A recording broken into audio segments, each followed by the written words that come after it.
Herkese merhaba. Bugün sizlere internette araştırıp bulduğum en ucuz Blue Switch mekanik klavyeyi tanıtacağım.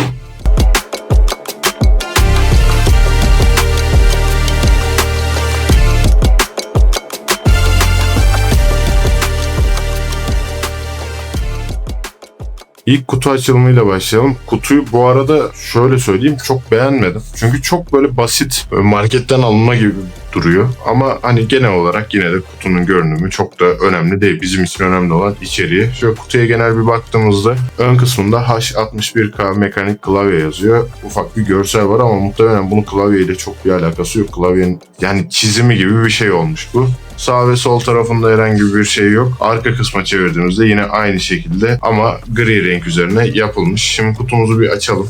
Klavyeyi açtığımızda gördüğünüz gibi burada bir kağıt çıkıyor. Sağ tarafında garanti belgesi var. Sol tarafında da tuş kombinasyonları yazılı. Bunu kenara alalım. Bunları zaten birazdan sizlere anlatacağım. Kablomuzun bir ucu Type-C, bir ucu da USB 3.0 ama plastik bir kablo. Aslında sert bir plastik, kalın bir kablo ama yine de plastik kabloları çok sevmiyorum. Bunu zaten daha önceki videolarımda da sürekli söylüyorum. Çünkü kullanım ömrü bana göre biraz daha kısa oluyor veya herhangi bir sorun çıkartması daha olası oluyor. Ama bunun en büyük artılarından bir tanesi şu: herhangi bir Type-C kablo kullanabilirsiniz direkt. Onun haricinde kutumuzun içerisinden bir de klavyemiz çıkıyor. Başka da herhangi bir şey yok. Klavyemizi hemen çıkartalım. Çıkarttıktan sonra bu şekilde beyaz bir klavye çıkıyor karşımıza. Ağırlığına bir bakayım. Ağırlığı gayet güzel aslında. Oturaklı bir klavye denilebilir. Küçük klavyelerde çünkü genellikle kayma sorunu falan oluyor. Bu klavyede herhangi bir kayma sorunu olacağını düşünmüyorum. Klavyemizin genel görünümüne baktığımız zaman küçük bir klavye zaten. Bu klavyenin Fn tuşlarıyla kombinasyonları var. Siz bunları kullanabilmeniz için Fn tuşlarını kullanmanız lazım. Bu tür klavyelerde, küçük klavyelerde, 61 tuşlu klavyelerde bu tür sıkıntılar olabiliyor. Bunu bilin. Ona göre videoyu izlemeye devam edin. Diyelim ki F1 tuşunu kullanmak istiyorsunuz. Fn tuşuna basıp kullanmanız lazım. Yön tuşlarını kullanmak istiyorsunuz. Yine Fn tuşuyla W tuşuna basıp yön tuşlarını aktif etmeniz lazım. Bilginiz olsun. Alt kısmını çevirdiğimiz zaman gördüğünüz gibi burada Dem Power yazısını görüyoruz. Sağ ve sol taraflarında kaymaz tabanlar var. 2 altta 2 üstte olarak geçiyor. Bu kaymaz tabanların üst tarafı tırtıklı, alt tarafı silikon olarak geçiyor. Bence iki tarafı da silikonlu olabilirdi.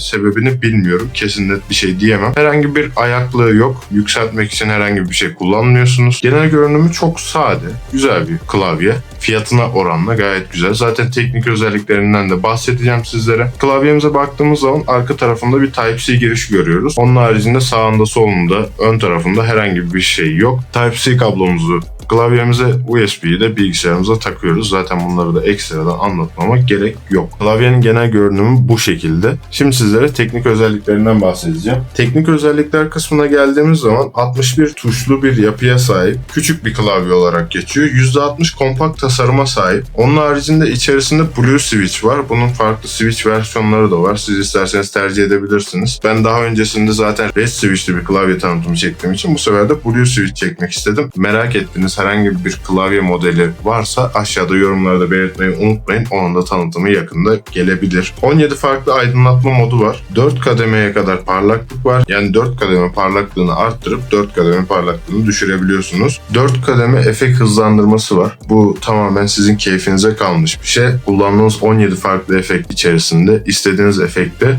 4 kademe hızlandırıp 4 kademe düşürebiliyorsunuz. Fn kombinasyonları var. Fn kombinasyonları da zaten klavyemizin kutusunu açtığımızda içerisinden çıkan kağıtta hepsi yazıyor. Hangi Fn kombinasyonları hangi işe yarıyor diye. Oradan inceleyip yapabilirsiniz. Onun haricinde klavyemizin genel olarak benim gözümde, tabii ki de sizler de yorumlarda fikirlerinizi belirtebilirsiniz, artı kısımları kompakt yapıya sahip olması ve Blue Switch'e sahip olması. Blue Switch zaten en büyük artılarından bir tanesi. Çünkü bu fiyat aralığında zaten herhangi bir mekanik klavye alamıyorken bir de üstüne istediğimiz bir switch'i alabiliyor olmamız, Blue Switch alabiliyor olmamız bizim için çok büyük bir artı. 17 farklı aydınlatma efekti var. Yine aynı şekilde zaten bu artıların hepsi benim gözümde bu fiyat bandına göre. Bu fiyat bandında 17 farklı aydınlatma efekti efekti bence çok büyük bir artı. Sıkılmazsınız. Sürekli efektleri değiştirip kullanabilirsiniz. Mekanik yapıya sahip.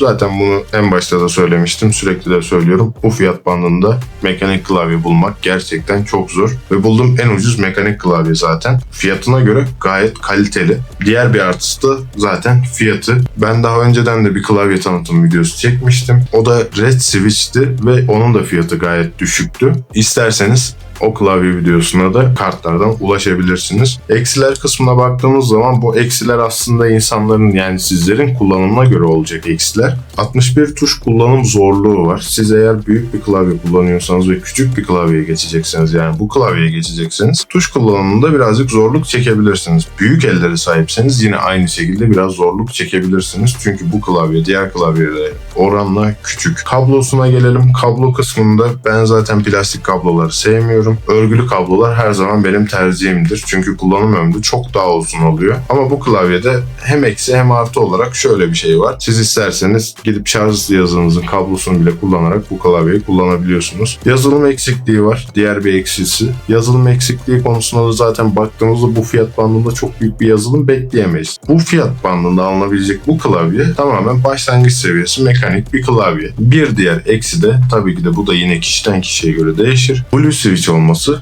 Blue Switch kullanmadıysanız daha önce sesi birazcık yüksek. Zaten ses testlerinde de göreceksiniz. Sesi birazcık yüksek. Eğer çevrenizde bundan rahatsız olacak birisi varsa veya siz rahatsız olacaksanız çok fazla önermem. Haberiniz olsun. Daha çok hani red switch kullanabilirsiniz veya işte siyah switch kullanabilirsiniz. Bunlar biraz daha sessiz switchler. Düşük fiyatlı bir şey almak istiyorsanız bu klavyeyi kesinlikle öneririm. Şimdi klavyenin diğer testlerine geçelim.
Güzelmiş.